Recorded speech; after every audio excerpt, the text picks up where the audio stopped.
Sénégal, bonjour. À la une de la tribune, on peut lire Conseil constitutionnel, Malick Gakou arrêté puis libéré. Pourquoi? Eh bien, le quotidien renseigne que dévancé par Benno Bokk Yakaar, Rewmi et d'autres, Malick Gakou déchire la liste des mandataires. On est où là? Bon, le quotidien sur le dépôt des dossiers de candidature révèle la pagaille avant l'heure. Est-ce à cause de Malick Gakou? Pour l'instant, retenons d'après le quotidien, les bonnes notes de la société civile au Conseil constitutionnel pour ce qui concerne le test du dispositif de vérification des parrainages. Par ailleurs, le quotidien sur le cas Lel Ould et sa carte d'identité nous livre la réponse d'Aly Ngouille Ndiaye, à savoir qu'il s'adresse à la commission du Koweït. Bon, Karim Wade envoyé traire par monsieur le ministre de l'Intérieur. Wolf Quotidien nous livre une petite victoire du candidat du PDS, comprenez la notification de sa coalition. Cependant, Charles Gaïki Diène, bon confrère de Wolf Quotidien, tient à préciser dans son article que le PDS remporte une bataille, pas encore la guerre. Sur le pied de guerre, Maître Madické Niang l'est, ou semble l'être d'après Wolf Quotidien. Le journal en tout cas parle de 120 000 signatures collectées à Diourbel avant de révéler que Touba Mbacké tombe dans l'escarcelle de Maître Madické Niang. Madické Niang qui d'après la tribune vient de recevoir le soutien de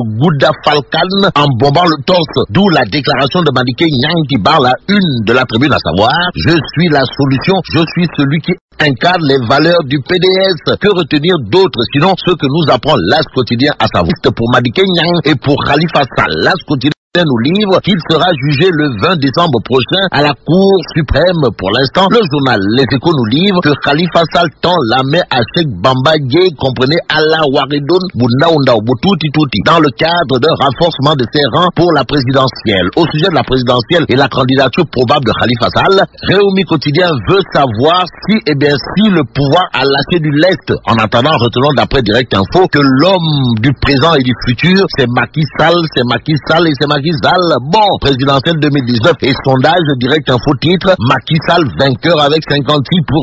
Zahirement ou bâtiment, en tout cas, Direct Info explique que le président Sall ou l'actuel locataire du palais bénéficie d'un fort, voire très fort soutien des ruraux et des personnes d'âge moyen. En attendant de voir, pour ne pas croire à des chimères, Wolf Quotidien révèle les confessions de Macky Sall au sujet de feu le PDG du groupe Walfadjri. En tout cas, Macky Sall a tenu à dire à haute et intelligible voix le rôle qu'a joué Sidi Lamine Niasse dans son accession à la magistrature suprême. Cependant, le Témoin Quotidien, toujours sur le rappel à Dieu de Alhaji Sidi Lamine Niasse, révèle les condoléances électorales de Macky Sall. Macky Sall et Ahmed Khalifa Niasse se sont fait des éloges à qui mieux indique le Témoin au journal de retenir une singulière présentation de condoléances sur fond de campagne électorale. En tout cas, l'ayatollah de Kaolack au président dira, d'après le Témoin: vous êtes un génie, Dieu vous a donné les mêmes connaissances qu'à Einstein.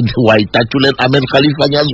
Et pendant que ça fait mieux, voire plus que Farbangom, Oumar Gueye Sangalkam à la une de Dakar Times. Le journal titre gestion des licences de pêche, Oumar Gueye et la mafia chinoise. Madou. Bon, la tribune pendant ce temps reparle du cimetière Cœur Sering Touba, histoire de révéler qu'Edjouaï en colère contre Aliou Sall. Il est question pour l'Alliance Sauver le Sénégal de Babacar Mbaye Ngaraf de rappeler à monsieur le maire de Guédiawaye son engagement, à savoir doter un cimetière musulman et un cimetière catholique à Guédiawaye. Pour l'instant, terminons avec l'évidence qui parle d'une plainte contre le gouvernement du Sénégal en titrant ce sort pitoyable que ne mérite pas, alors là, pas du tout, les jambars du Golfe. Et là, mais là, on est où là? Bon, les jambars du Golfe qui sont fâchés à cause du non-paiement de leur indemnité de guerre à jour J, moins 75, disons, allons rec et vive le Sénégal.